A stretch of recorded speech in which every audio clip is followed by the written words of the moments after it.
Olá pessoal, sejam muito bem-vindos à aula extra para finalizarmos a parte 1 deste bloco e iniciarmos a parte 2.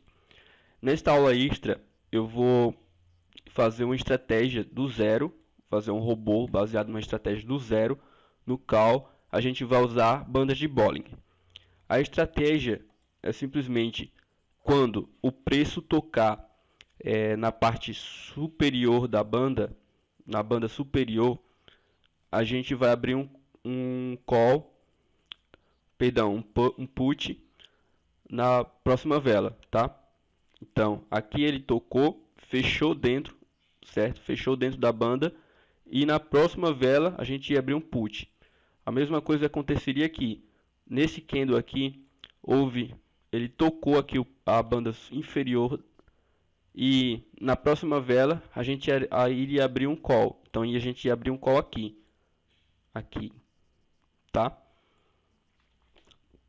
E quando ele tocou aqui na banda superior, a gente abriu um put aqui nessa vela, beleza? Mesma coisa aqui, ó. Ele tocou aqui nessa parte, na banda superior, fechou dentro. Na próxima a gente ia abrir um put, beleza? Então a gente ia entrar aqui nesta vela com put e assim sucessivamente. Então, não é muito diferente a gente criar um robô para opções binárias, beleza? Só muda algumas coisas. Por exemplo, opções binárias a gente não vai definir stop nem take, né? Então, para começarmos, vamos lá. Quais são os parâmetros que a gente vai precisar para criar o nosso robô baseado nessa estratégia? Primeiro, a gente precisa definir o lote, que no caso seria o investimento no qual o trader estaria arriscando. Então a gente vai criar externe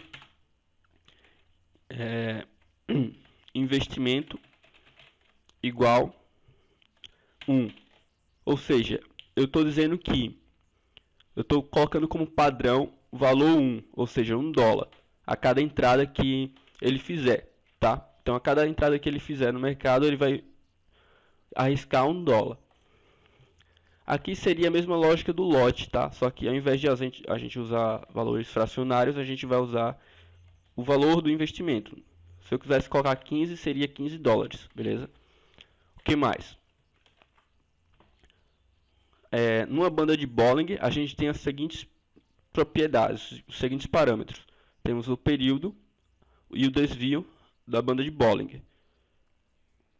E o preço que ela está sendo aplicada, se é o fechamento, abertura, máximo ou mínimo. Isso aqui eu vou deixar como padrão no fechamento, tá? Mas o período e o desvio eu vou deixar que o usuário configure, tá? Eu vou deixar que ele configure no set. Então eu vou definir aqui duas variáveis: período da banda,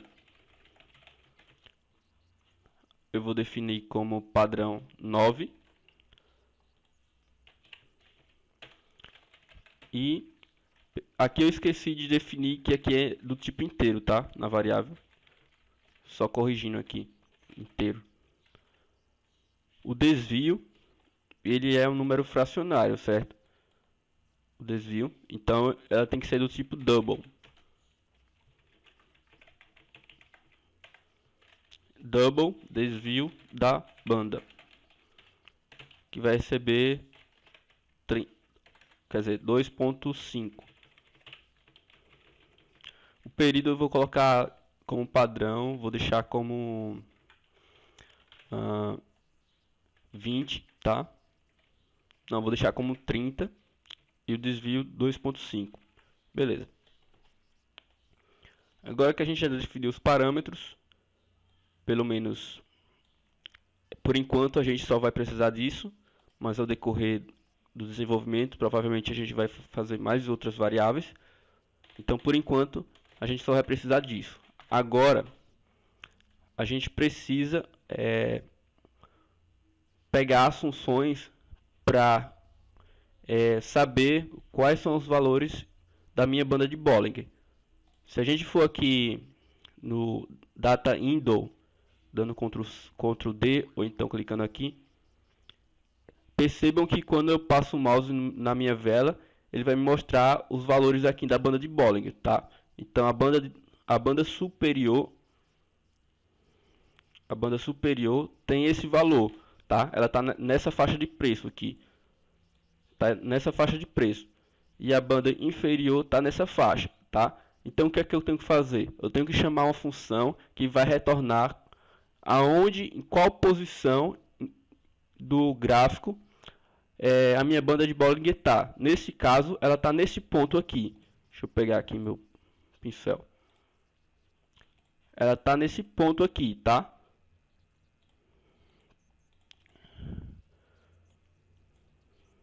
Tá nesses dois pontos. Então, a minha função vai retornar um valor x e y, que é onde dá as coordenadas da minha banda de Bollinger, tá? Então, beleza, vamos lá. Qual seria a minha função para chamar a banda de Bollinger? Se você for aqui em Help ou Ajuda e clicar em MQL4 Reference, aí ele vai abrir isso aqui. Vocês clicam em Contents, clicam no sinalzinho de mais e ele vai me dar toda a documentação aqui do MQL4. Aqui a gente primeiro vai aqui, ó, em Technical Indicators, tá? Aí ele vai me dar todas as funções, padrões dos indicadores do MetaTrader. No caso, a gente está querendo banda de Bollinger, então a gente vai usar esse e bands. Pronto, aí agora deixa eu puxar isso aqui mais para o lado. Aí agora ele vai ter os seguintes parâmetros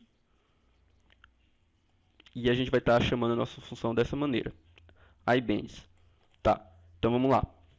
A gente vai criar duas funções, a gente vai criar duas variáveis que vão receber os valores, ou seja, as coordenadas de onde está a nossa banda superior e inferior. Então, double banda superior igual iBands, aí vai receber o símbolo, ou seja, o ativo ou o par de moedas que está aberto no nosso MetaTrader. Por padrão, eu vou deixar null, que ele vai receber automaticamente este valor. Time frame, a gente vai colocar 0, que ele também irá receber automaticamente. O período, aqui o período, a gente vai colocar a nossa variável, a gente vai chamar a nossa variável global aqui, que definimos em cima, porque quem vai definir isto será o usuário. Então, período da banda. Desvio da banda, a gente também vai chamar a função, a variável que a gente definiu aqui, da banda. E o que mais? Banda shift. Isso aqui a gente vai deixar 0 mesmo, aplicado ao preço de fechamento. Então a gente vai deixar 0 mesmo, que o 0 representa que é o fechamento. Se a gente for aqui, ó, em no application price, percebam que aqui price close começa no valor 0. Então a gente aqui define o nosso parâmetro 0, que é a mesma coisa que price close, que é preço de fechamento, aplicado ao preço de fechamento. Mod, a gente deixa aqui é para definir se é banda superior ou inferior. No caso seria a banda superior, então é mod upper. O shift a gente define 0 também, beleza? Pronto, ponto e vírgula. E está aí nossa banda superior. Agora a gente vai fazer a banda inferior. iBands, mesma coisa. Eu só vou dar, para facilitar, eu vou só dar Ctrl C aqui, Ctrl V. Vou colar aqui embaixo e só vou mudar esse parâmetro aqui, que ao invés de ser upper, que é a banda superior, seria a banda inferior, então vai ser lower. Beleza? Aí fecha aqui o parênteses, ponto e vírgula. Pronto. Agora a gente vai fazer a lógica da nossa estratégia. Qual é a lógica? Se candle, ou seja, se fechamento do candle 1 na posição 1, quem é o candle na posição 1? É sempre o que vem antes do atual, tá? Então eu estou me referindo a este candle aqui, o vermelhinho.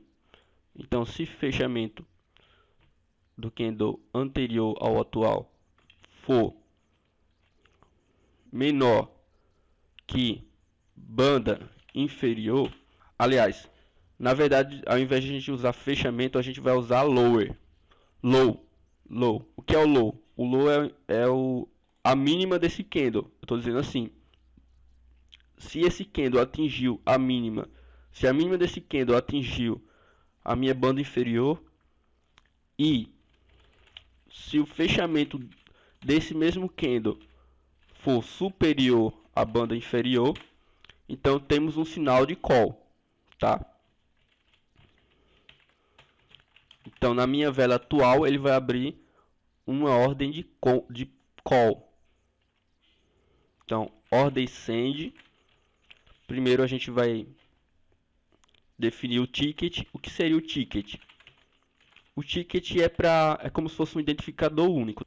Ele está dizendo que se eu chamar, porventura, se eu chamar este ticket, na verdade eu estou chamando a minha operação para poder manipulá-la.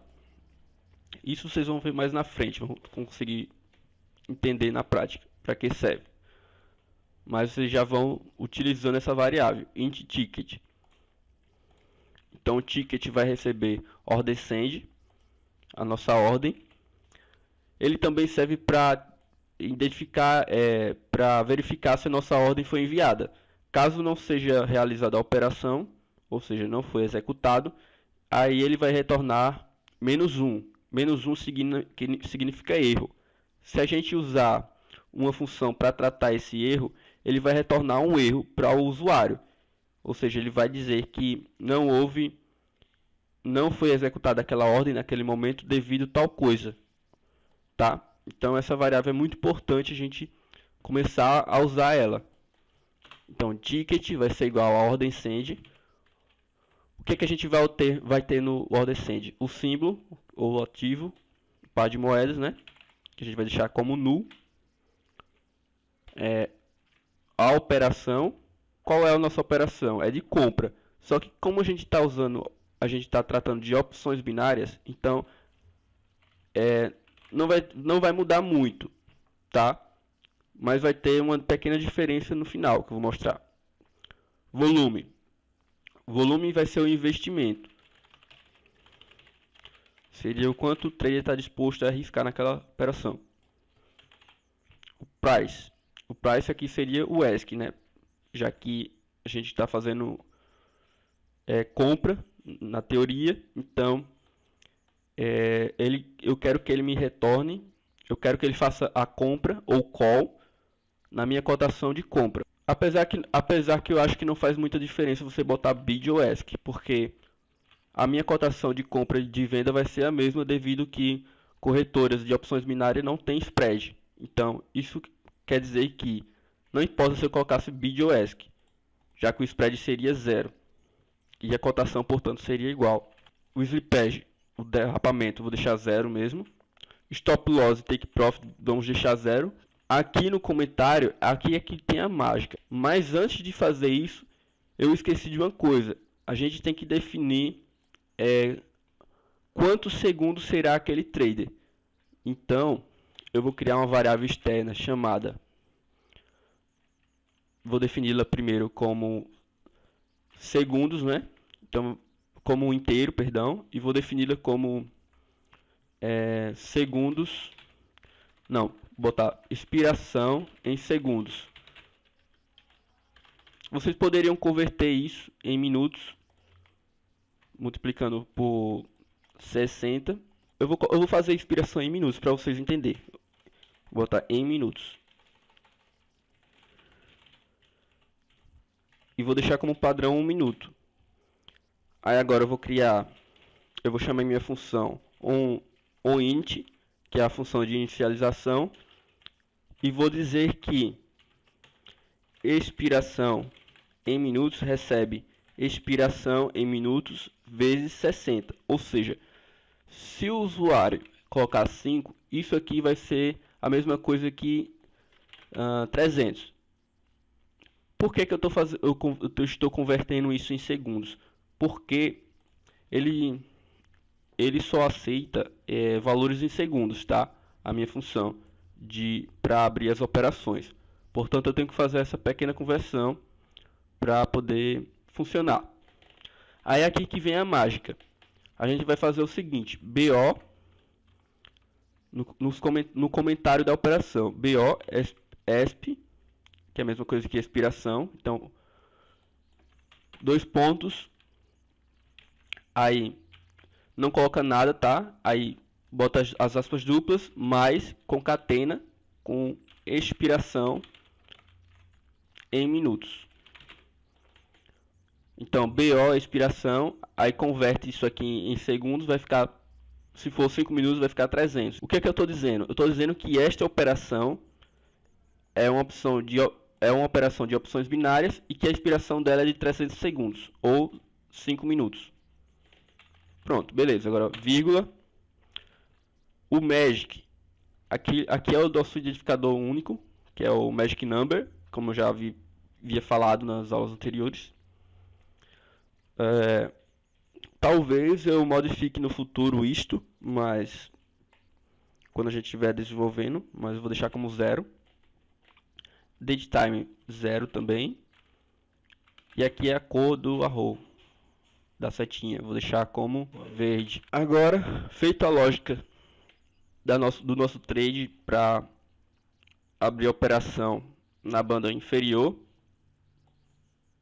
vamos fazer agora da banda superior. Vai abrir um put. Agora vamos fazer if. Aí agora, ao invés da mínima do candle, a gente vai usar a máxima. Então vai ser high 1. Se high 1 for maior, ou seja, se ele furar a minha banda superior, então banda superior, e se o fechamento for menor que banda superior, ou seja, ele furou com a máxima, depois voltou e fechou dentro da banda,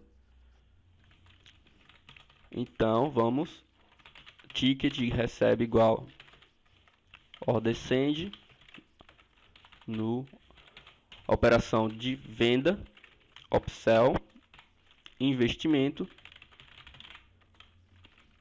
bid, que é a cotação de venda, slippage, derrapamento 0, stop 0, take profit 0.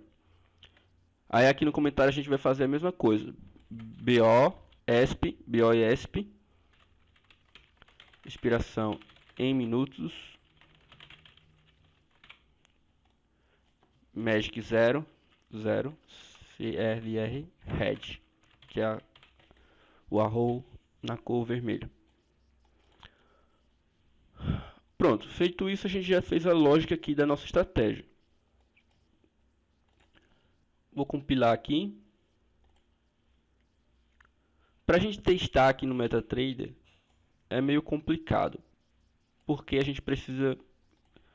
O MetaTrader não tem suporte para opções binárias, para fazer backtest de opções binárias. Então a gente teria que usar um plugin e tal, ia dar um trabalhinho. Então infelizmente a gente só pode testar em cotação real. Agora eu vou criar um sisteminha de martingale. Óbvio que martingale não é recomendável, certo? Em nenhuma estratégia que vocês forem fazer, porque é uma coisa de risco, muito perigoso, mas para fins educativos eu resolvi fazer, tá? Até para a gente usar o que a gente já aprendeu. Então eu vou fazer o seguinte: eu tô com o meu GitHub aberto aqui. Para quem não sabe, GitHub é uma plataforma open source. O que seria um open source? Seria código livre ou código aberto. Então tudo que eu posto lá, vocês podem ler o código, tá? Podem abrir. Se vocês forem aqui na pasta de jobs do meu GitHub, vai ter alguns dos meus trabalhos e se vocês clicarem em algum deles, vai ter o código fonte. Vocês podem ler esse código fonte, tá? Eu já implementei Martingale várias vezes. Por exemplo, aqui. Isso aqui vai servir como se fosse uma colinha para mim, tá? Para mim poder não se perder aqui. Então, para a gente criar o Martingale, o nosso sistema de Martingale, eu vou usar função. Então, eu vou criar uma função que vai se chamar... ela vai ser do tipo double, que ela vai me retornar o valor do Martingale. Tá, ela vai ser do tipo double e o nome vai ser Martingale mesmo. Aqui eu vou criar uma variável global do tipo double. O investimento era para ser, ao invés de inteiro, seria double, mas vocês mudam aí, porque se eu quiser eu posso investir 2,75 dólares, não é isso? Então tem que ser do tipo double. E a variável global que eu vou criar vai ser Martingale, que vai receber meu investimento. Por que eu estou fazendo isso? Porque isso aqui, essa variável, ela vai ficar multiplicando, ou seja, não vai ser um valor estático como a nossa variável de investimento.